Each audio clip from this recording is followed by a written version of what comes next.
Halo Sobat JKN, selamat mendengarkan podcast Info JKN Banyuwangi.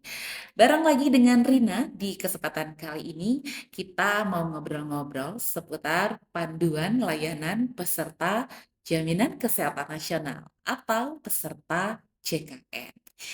Ya, untuk kepesertaan program JKN ini kita semuanya tahu sudah diatur dalam undang-undang, sifatnya itu wajib ya. Wajib bagi siapa aja sih? Ya wajib buat seluruh penduduk Indonesia dan berlakunya ini seumur hidup. Nah, kecuali kalau peserta JKN ini pindah kewarganegaraan, tidak lagi menjadi warga negara Indonesia, maka ya tidak wajib mengikuti program JKN gitu ya.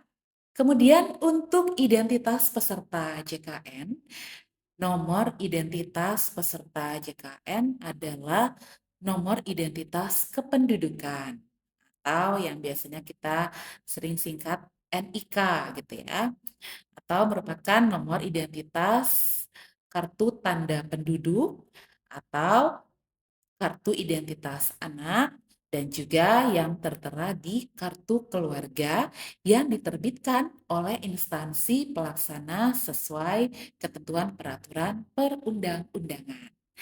Oke, pastikan Anda sudah mempunyai nomor induk kependudukan. Pasti punya ya, kalau warga negara Indonesia yang baik dan benar pasti punya. Well, lanjut kita akan bahas mengenai hak peserta JKN. Apa aja sih haknya peserta JKN?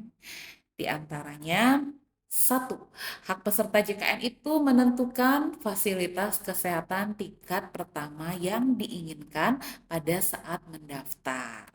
Pengennya di mana gitu ya, biasanya ditanyakan oleh petugas BPJS Kesehatan seperti itu. Atau kalau lewat layanan online juga sudah ada diminta untuk memilih maunya di mana gitu. Bisa di puskesmas, bisa di klinik, bisa di dokter perorangan. Kemudian hak yang kedua adalah memperoleh informasi tentang hak dan kewajiban serta prosedur pelayanan kesehatan sesuai dengan ketentuan yang berlaku. Oke, lalu yang ketiga, hak peserta JKN adalah memanfaatkan NIK sebagai identitas tunggal peserta JKN.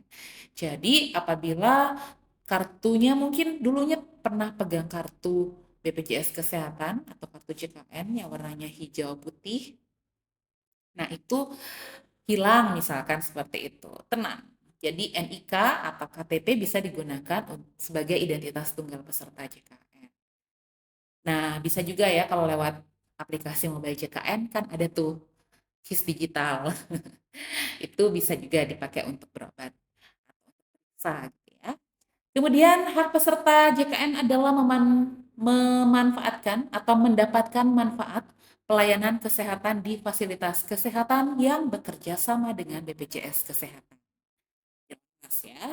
Kemudian juga haknya mendapatkan perlindungan data pribadi yang diserahkan kepada BPJS Kesehatan dalam rangka pendaftaran. Nah, untuk hak berikutnya adalah menyampaikan pengaduan, saran, dan aspirasi baik secara lisan maupun tertulis kepada BPJS Kesehatan. Boleh banget itu kalau mau ngasih saran untuk perbaikan supaya BPJS Kesehatan lebih baik lagi, lebih oke lagi gitu ya.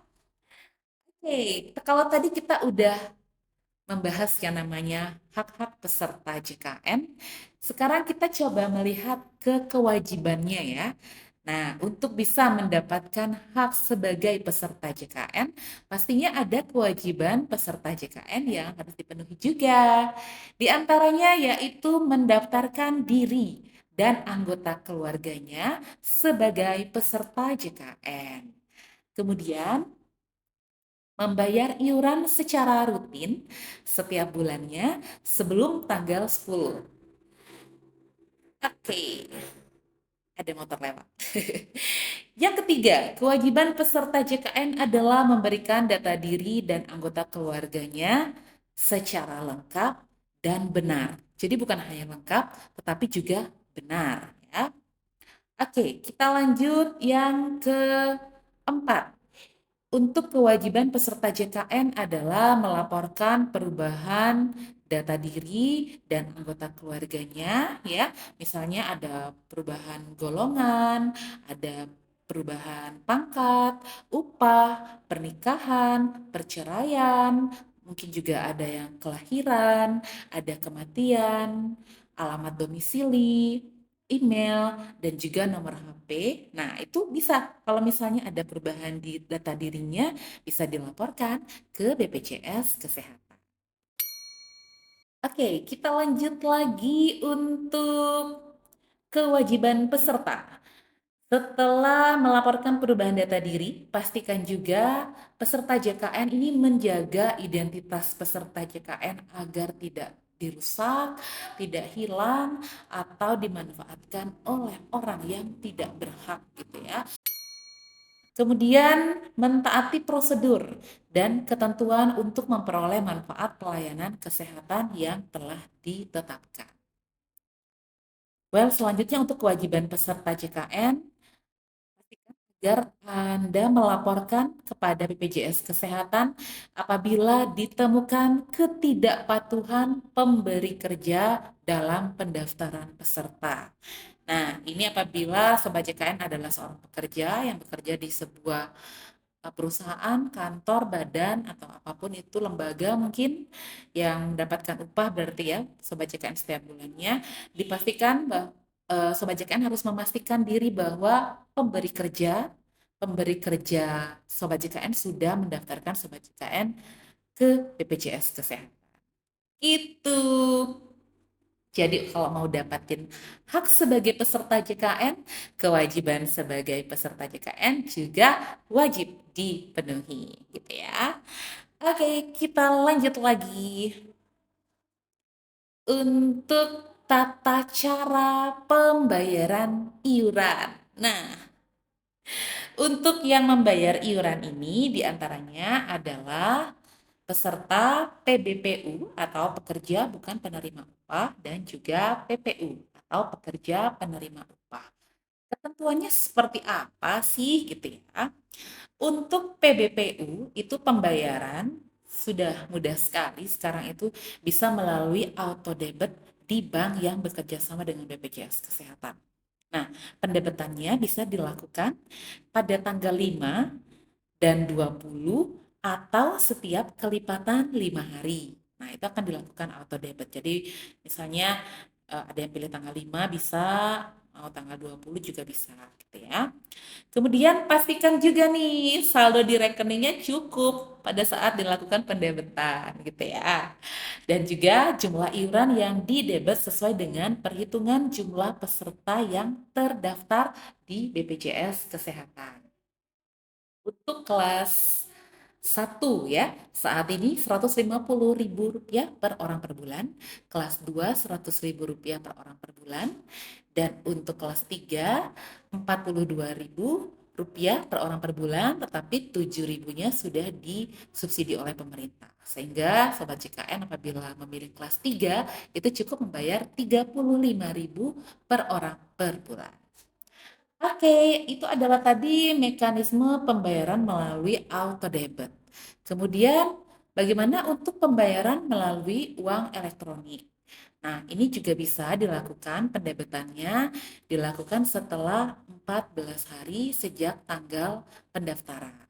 Ini juga dipastikan ya, saldo uang elektronik cukup pada saat dilakukan pendebetan. Dan untuk jumlah iuran yang didebet juga dipastikan sesuai dengan perhitungan jumlah peserta yang terdaftar di BPJS Kesehatan. Oke, kita lanjut untuk yang PPU atau pekerja penerima upah. Nah, untuk pekerja penerima upah ini pembayaran iurannya seperti apa? Jadi, untuk PPU atau pekerja penerima upah ya, peserta CKN dengan segmentasi ini, pembayarannya itu melalui satuan kerja atau instansi atau badan usaha secara rutin setiap bulannya sebelum tanggal 10. Jadi nanti untuk Persentasenya 1% dibayarkan oleh pekerjanya, kemudian 4% dibayarkan oleh pemberi kerja. Gitu.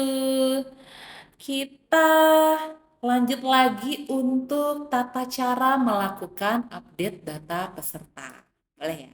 Ini juga masih sering ada yang tanya gimana, seperti apa gitu ya. Jadi, update data yang dilaporkan meliputi itu apa-apa saja gitu ya. Jadi, update data yang dilaporkan ke BPJS Kesehatan diantaranya adalah penambahan anggota keluarga. Jadi, apabila ada kelahiran atau ada pernikahan, itu dilaporkan. Kemudian, bukan hanya penambahan, pengurangan anggota keluarga juga. Misalnya ada yang kematian, ada perceraian, itu juga dilaporkan.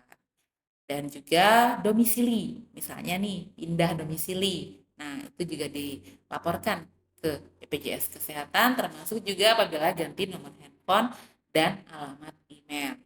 Melaporkannya lewat mana?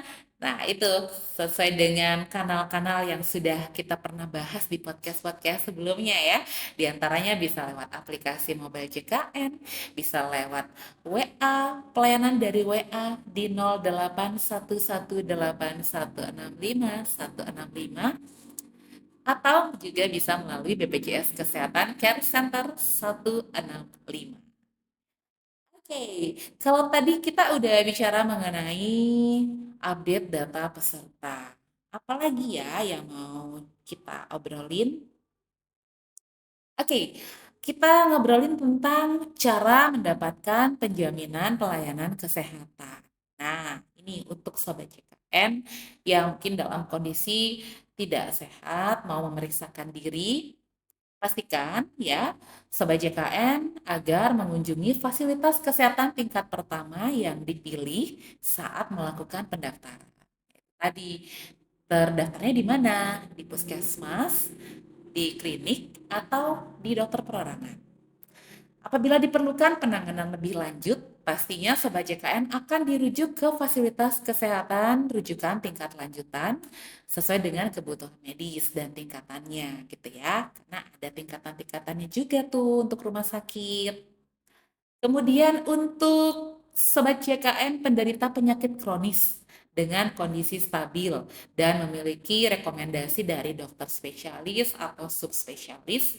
Nah, ini dapat dirujuk balik ke fasilitas kesehatan tingkat pertama untuk pengobatan selanjutnya. Jadi kalau kondisinya sudah stabil, sudah dapat rekomendasi dari dokter spesialis atau subspesialis, balik lagi berobatnya di puskesmas atau di klinik atau di dokter perorangan terdaftarnya ya. Kemudian juga untuk Sobat JKN akan mendapatkan obat ya. Obat itu sesuai dengan indikasi medis. Baik itu pada saat di fasilitas kesehatan tingkat pertama ataupun juga pada saat di fasilitas kesehatan rujukan tingkat lanjutan. Jadi bukan berdasarkan request-request, bukan ya. Bukan juga berdasarkan permintaan sendiri, sama aja ya request sama permintaan sendiri. Jadi bukan berdasarkan itu, tapi berdasarkan indikasi medis yang dikeluarkan oleh dokter yang melakukan pemeriksaan gitu ya. Nah, bagaimana Min? Gitu biasanya ada yang tanya, Min, bagaimana caranya mendapatkan pelayanan kesehatan di luar wilayah domisili? Nah, ini ada ketentuannya. Jadi ketentuannya itu tertuang di Peraturan Presiden Nomor 82 Tahun 2018 untuk pelayanan di luar wilayah domisili peserta.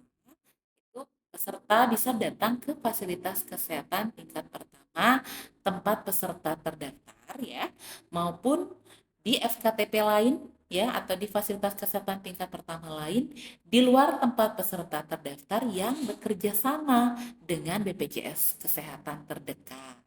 Nah, ini ada batas maksimalnya ya. Batas maksimalnya yaitu untuk 3 kali kunjungan dalam waktu paling lama 1 bulan di FKTP yang sama. Caranya gimana? Ya cukup dengan tunjukkan NIK yang terdapat dalam kartu tanda penduduk. ya, NIK, nomor induk kependudukan. Nah, kemudian akan dilakukan tuh nanti pengecekan oleh tenaga di fasilitas kesehatannya untuk keaktifan kepesertaan program JKN-nya. Aktif nggak nih? Dipastikan kalau mau mengakses pelayanan kesehatan, ya kartu JKN-nya harus aktif ya.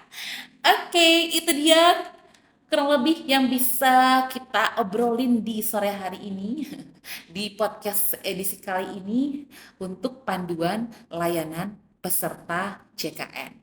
Sampai jumpa lagi di podcast-podcast berikutnya di podcast Info JKN Banyuwangi. Salam sehat untuk Anda. Bye-bye.